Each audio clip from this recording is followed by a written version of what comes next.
Good morning students, welcome all of you.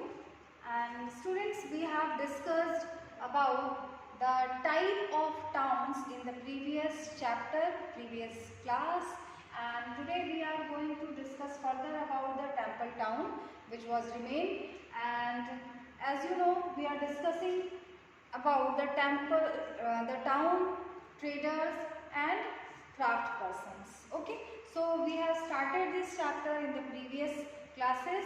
Now we will going to continue this topic. So the next paragraph is pilgrimage center also slowly developed into townships. ठीक है, pilgrimage centres, जितने भी pilgrimage centre का मतलब क्या है, जो तीर्थ स्थल, आपने सुना होगा तीर्थ स्थल है ना, जैसे अमरनाथ की यात्रा पे जाते हैं या प्रयागराज में लोग जाते हैं, तो वो सब क्या है, वो तीर्थ स्थल है ना, लोग तीर्थ करने के लिए वहाँ पर जाते हैं. So pilgrimage centres also slowly developed into township. धीरे धीरे वो क्या हो रहे थे, टाउनशिप में कन्वर्ट हो रहे थे. वहाँ पर टाउन्स डेवलप हो रहे थे, जो पिलग्रिमेज सेंटर्स थे वहाँ पर टाउन्स डेवलप हो रहे थे. Vrindavan, where it is located, Vrindavan is located in the Uttar Pradesh. Yes. So Vrindavan, Uttar Pradesh and Tiruvannamalai, Tamil Nadu. ठीक है, Tiruvannamalai, Tamil Nadu are example of two such towns. These are the example of pilgrimage center who slowly developed into township. ठीक है, ये ऐसे pilgrimage centers थे जो धीरे धीरे करके टाउनशिप में चेंज हो गए. कौन कौन से हैं? वृंदावन, ठीक है, and second is Tiruvannamalai in Tamil Nadu. ठीक है, Ajmer Rajasthan was the capital of Chauhan king in the 12th century. ठीक है, अजमेर क्या था, 12th सेंचुरी में चौहान किंग्स का कैपिटल टाउन था. ठीक है, कैपिटल टाउन था. And later become the suba headquarters under the Mughals. लेकिन ये बाद में चल के, यानी कि अजमेर बाद में चल के क्या बन जाता है, सूबा. ठीक है, आपने पढ़ा था सूबा, सूबेदार. ठीक है, सो सूबा क्या हो गया, एक हेडक्वार्टर बन गया. किसके अंडर में, मुगल्स के अंडर में एक ये हेडक्वार्टर बन के रहा Ajmer. It provide an excellent example of religious coexistence. Ajmer में जब आप जाएंगे तो अजमेर में आपको क्या देखने को मिलेगा, एक एक्सीलेंट एग्जाम्पल, एक बहुत अच्छा एग्जाम्पल देखने को मिलता है रिलीजियस कोएग्जिस्टेंस का. ठीक है, रिलीजियस कोएग्जिस्टेंस मीन्स आपने देखा कि पहले चौहान वंश वहाँ पर थे, है ना, चौहान वंश का वो कैपिटल सिटी था अजमेर, बट तो बाद में चल के मुगल्स का एक सूबा बन गया. तो वहाँ पर हमें दोनों कल्चर देखने को मिलते हैं, हिंदू एंड मुस्लिम. ठीक है, हिंदू एंड मुस्लिम दोनों कल्चर वहाँ पे देखने को मिल रहे हैं. That's why it is called कि रिलीजियस एग्जिस्टेंस का बहुत एक्सीलेंट एग्जाम्पल अजमेर में देखने को मिलता है. Khwaja Moinuddin Chishti, Khwaja Moinuddin Chishti, the celebrated Sufi saint. See also chapter 8. ठीक है, चैप्टर 8 में हम लोग देखते हैं. चैप्टर 8 देखिए, see the chapter 8.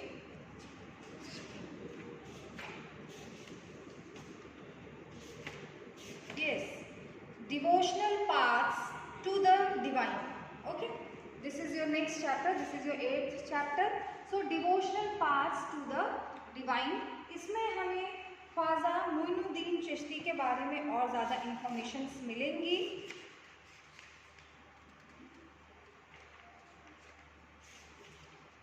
This chapter is depend on the Sufi saints, and now we are discussing about the Sufi saint Khwaja Moinuddin Chishti, जिनकी कहते हैं ना दरगाह. ठीक है, तो मुस्लिमों का जो ऐसा कोई होली प्लेस होता है तो उनको हम क्या कहते हैं, दरगाह कहते हैं. तो उनकी दरगाह वहाँ पर है अजमेर में. Who settle there in the 12th century. ठीक है, ख्वाजा मोइनुद्दीन चिश्ती अजमेर में, ठीक है, अजमेर में कब शिफ्ट हुए थे, 12th सेंचुरी में. ठीक है, 12th सेंचुरी में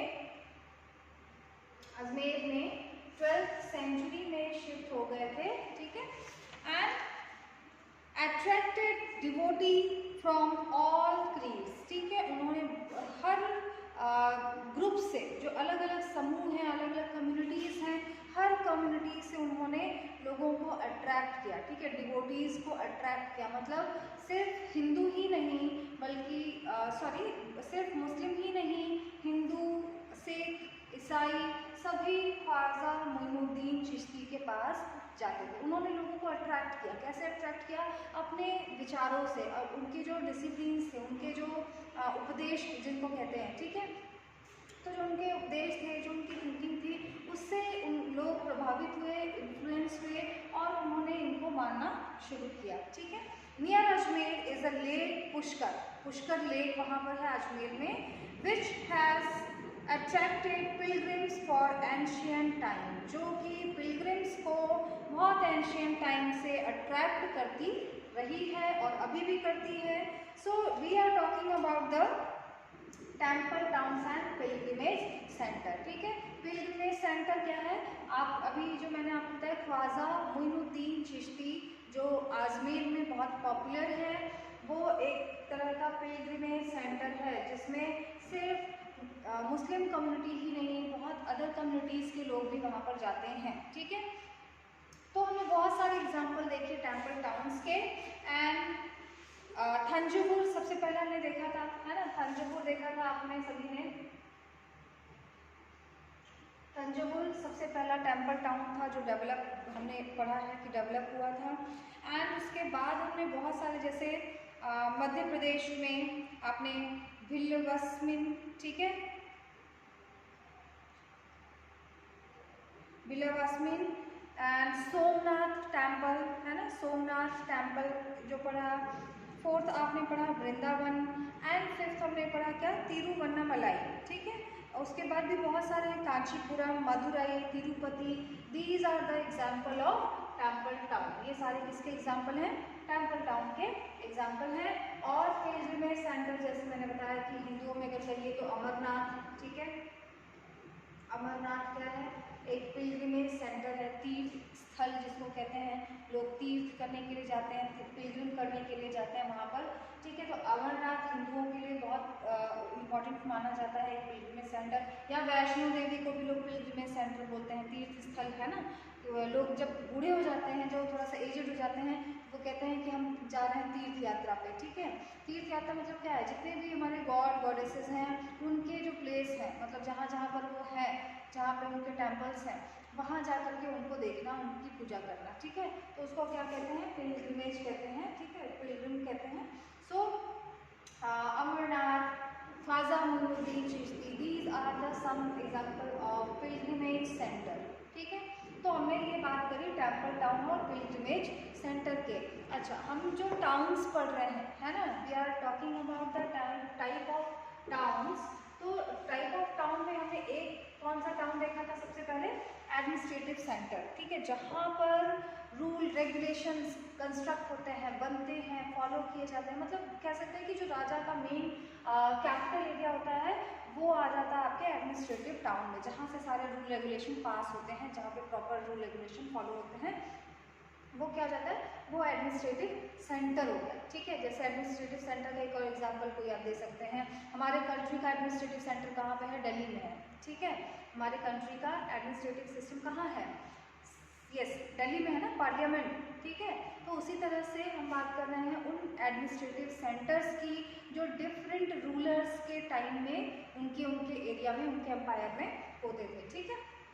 जैसे हमारे कंट्री में बहुत सारे ऐसे रूलर्स थे जिन्होंने रूल किया, तो हर रूलर का अपना एक कैपिटल टाउन होता था, कैपिटल सिटी होती थी, उसी को एडमिनिस्ट्रेटिव सेंटर हम मान सकते हैं, ठीक है। तो एक हो गया आपका एडमिनिस्ट्रेटिव टाउन, जहाँ पर सारे एडमिनिस्ट्रेशन के काम होते हैं। दूसरा होता है टेम्पल टाउन, ठीक है। टेम्पल टाउन मैंने आपको ऑलरेडी बता दिया है, जहाँ पर टेम्पल सेटअप किए जाते हैं, वहाँ ऑलरेडी धीरे धीरे करके टाउन डेवलप हो जाते हैं, जिसको टाउनशिप कहा जाता है। और वो जो टाउन होता है, वहाँ पर डिफरेंट टाइप की एक्टिविटीज़ होती हैं। इसके अलावा पिलग्रिमेज सेंटर्स भी होते हैं, पिलग्रिमेज सेंटर्स जहाँ पर कोई तीर्थ स्थल हो, तीर्थ करने लायक जगह हो, वो एरिया भी धीरे धीरे करके क्या हो जाता है, डेवलप हो जाता है और टाउन में कन्वर्ट हो जाता है। ठीक है, तो ये this was the second kind of town. ठीक है, ये हमने दूसरे काइंड ऑफ टाउन को पढ़ लिया। सो ऑन दिस पेज आप देख रहे होंगे, इसी पेज पर, page number 77, we left this box, we left the discussion about this and now we will discuss about so bronze, bell metal and lost wax technique. ठीक है, अभी हम देखेंगे कि ये क्या है।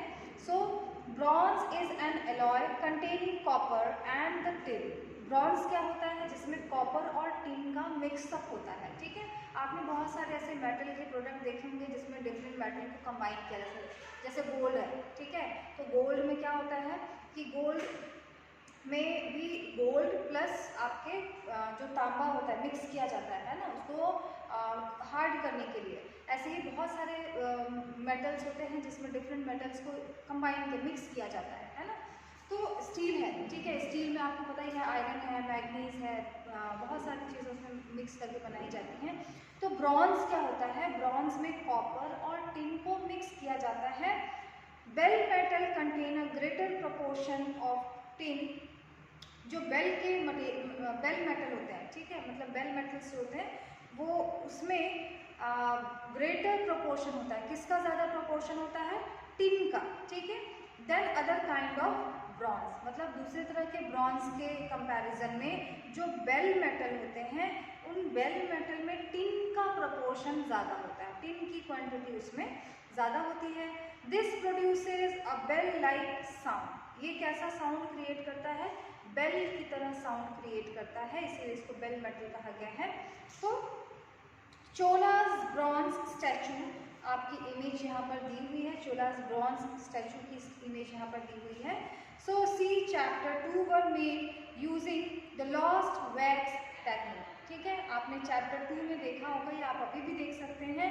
चैप्टर 2 में चोलास ब्रॉन्ज स्टैचू की बात यहाँ पे की गई है, वर made using the lost wax technique. ठीक है, उसको किससे बनाया गया था, लॉस्ट वैक्स टेक्निक के थ्रू उसको बनाया गया था। अच्छा, ये आप सोच रहे होंगे कि हम लोग क्या पढ़ रहे हैं।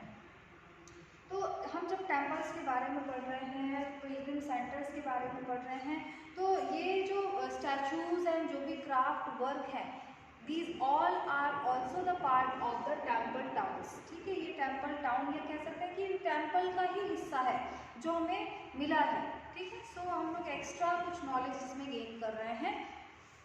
First an image was made of wax.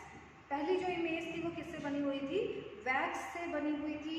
This was covered with clay and alloy to dry. ये जो स्टैचू थी ये कवर्ड की गई थी किससे, क्ले से, यानी कि मिट्टी से कवर्ड की गई थी, और एलॉय से कवर्ड की गई थी सूखने के लिए।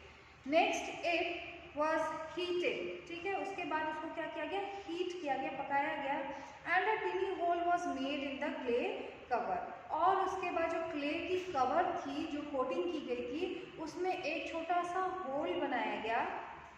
The molten wax was drained out through this whole.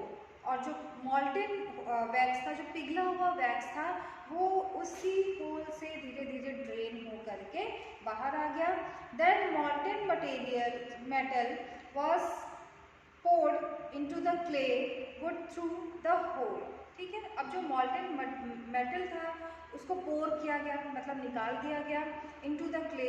ठीक है, मतलब उसको डाल देना, जैसे मॉल्टेन मेटल को, पिघले हुए मेटल को किस में डाल दिया गया, उस क्ले का जो शेप बनाया गया था उस क्ले शेप में उसको डाल दिया गया थ्रू द होल। ठीक है, अच्छा, आपने कभी ऐसा स्टैचू बनाते हुए देखा है, जो स्टैचूज बनती हैं सबसे पहले उसका एक बोलते हैं ना शेप बनाना, कोई भी शेप बना दिया जाता है। जैसे मान लिया अगर कोई भगवान की मूर्ति, अभी दिवाली आ रही है, ठीक है, सो दिवाली में आपने देखा होगा कि जो स्टैचूज बनाई जाती हैं लक्ष्मी एंड गणेश जी की, ठीक है, तो आप देखते होंगे ना कि वो एक फ्रेम की तरह होता है। ठीक है, मतलब ये मिट्टी का ही वो लोग बना करके रखते हैं एक फ्रेम, उसमें शेप बना होता है। ठीक है, उसमें जो भी शेप है वो शेप बना करके अब उसी शेप में वो क्या करते हैं, क्ले को भर देते हैं, वो गड्ढे में होता है। ठीक है, ये जो शेप है वो क्या होता है, गड्ढे में होता है, गड्ढा होता है यहाँ पर, और उसी में क्ले को वो भर करके दबाते हैं,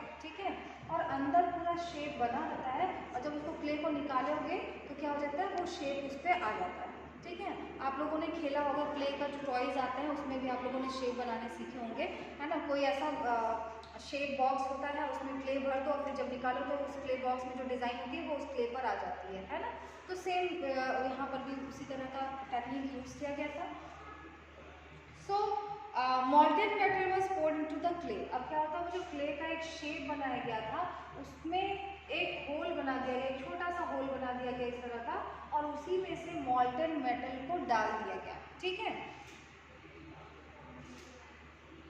once the metal cooled and solidified, ठीक है, जब एक बार मेटल ठंडा हो गया और सॉलिड हो गया, the clay cover was carefully remove, तो क्ले के कवर को बहुत केयरफुली रिमूव किया गया, and the image was clean and polish, फिर इमेजेस को क्या करते थे, क्लीन करते थे एंड पॉलिश कर देते थे, ठीक है। So this was called the lost wax technique, ठीक है, लॉस्ट वैक्स टेक्निक कहा जाता है, और इसी तरह से पहले की स्टैचूज को कंस्ट्रक्ट किया जाता है, बनाया जाता था। तो ये एक हमने एग्जाम्पल देख लिया कि कैसे क्या किस तरह के आर्ट और टेक्निक को यूज़ किया जाता था for constructing the statues of the temples, okay. Yes, now our next topic is a network of small towns, okay.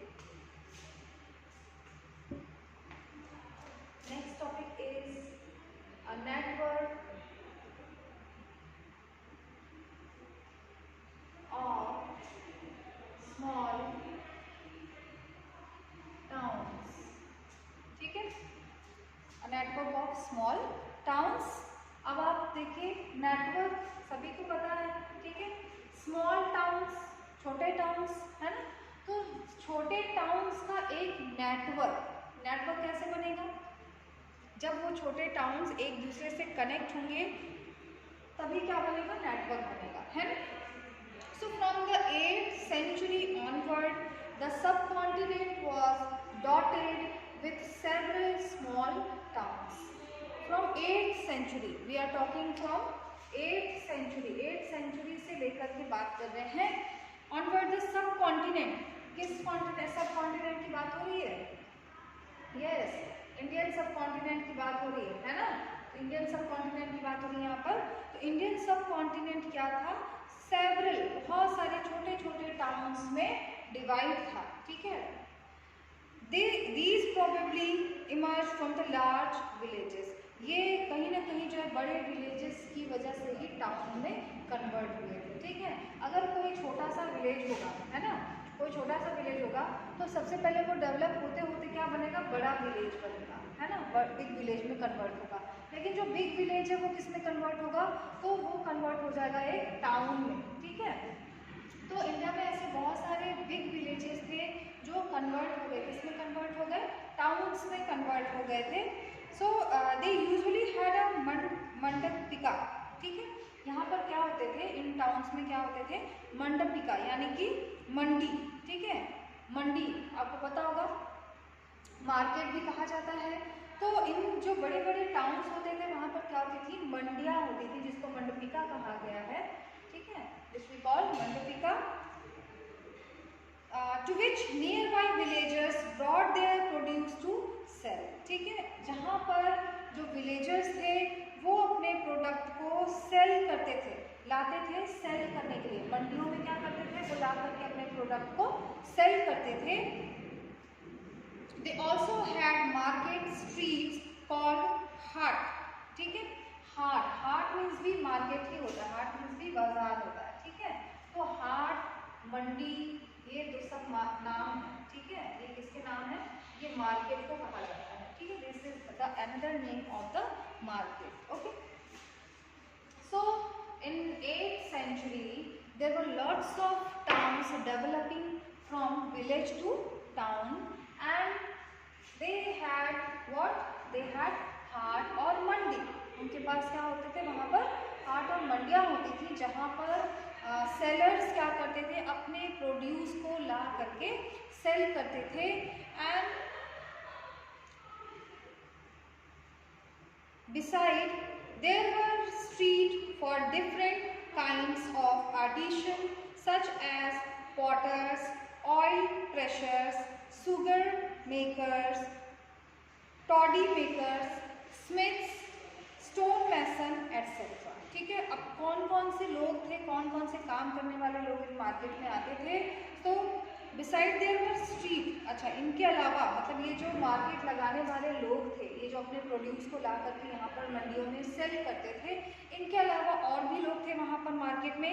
Street for different kind of artisan, बहुत सारे तरह के आर्टिशन थे। आर्टिशन तो कई होते हैं, पेंटिंग करने वाला भी आर्टिशन होता है, स्टैचू बनाने वाला भी आर्टिशन होता है, आपने जो बिल्डिंग बनाने वाले एक से एक डिज़ाइनर होते हैं तो उनको भी हम आर्टिशन कहते हैं। आर्टिशन कई तरह के हो सकते हैं। So different kind of artisans such as potter, ठीक है, पॉट बनाने वाले को भी हम आर्टिस्ट ही कहेंगे, तो पॉटर है। ऑयल प्रेशर, ठीक है, ऑयल प्रेशर का काम करने वाले को भी हम आर्टिशन कहते हैं। शुगर मेकर, शुगर बनाने वाले को भी आर्टिशन कहते हैं। टॉडी मेकर, ठीक है, उसको भी हम काउंट करेंगे as a artisan. And smith, जैसे क्या होते हैं लोहार, सुनार, उनको भी हम क्या कहते हैं, हम उनको आर्टिशन ही कहते हैं। सो while some traders live in the town, जबकि बहुत सारे ऐसे ट्रेडर्स थे जो टाउन में भी रहते थे। अभी मैंने बताया कि बहुत सारे ऐसे विलेजर्स थे जो उन हाट में, उन मंडियों में आकर के अपने प्रोड्यूस को सेल करते थे, बट उसी टाउन में भी बहुत सारे ऐसे लोग थे जो उसी टाउन से बिलोंग करते थे और उन्हीं मार्केट में अपने प्रोड्यूस को सेल करते थे। ठीक है,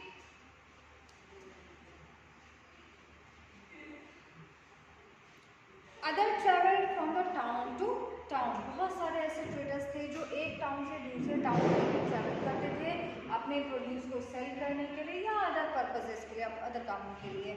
many came from far and near to these town to buy local articles and sell products of distant places like horses, salt, camphor, saffron, butternut and spices like pepper. ठीक है, अब देखो बहुत सारे ऐसे लोग थे, बहुत सारे ऐसे ट्रेडर्स थे।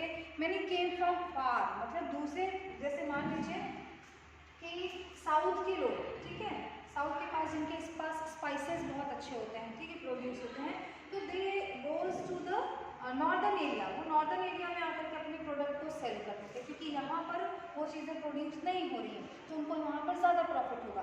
मतलब मेरे कहने का एक मतलब है कि यहाँ पर दूर दूर से लोग एक टाउन से दूसरे टाउन में, दूसरे टाउन से तीसरे टाउन में, तो ऐसे जो ट्रेडर्स थे वो एक स्टेट से या एक टाउन से दूसरे टाउन में ट्रांसपोर्ट करते रहते थे। ठीक है, so many came from far and near to these towns to buy local articles and sell products। ठीक है, बहुत सारे ऐसे लोग बहुत दूर दूर से, अलग अलग टाउन से आते भी थे अपने सामान को बेचने के लिए भी और खरीदने के लिए भी।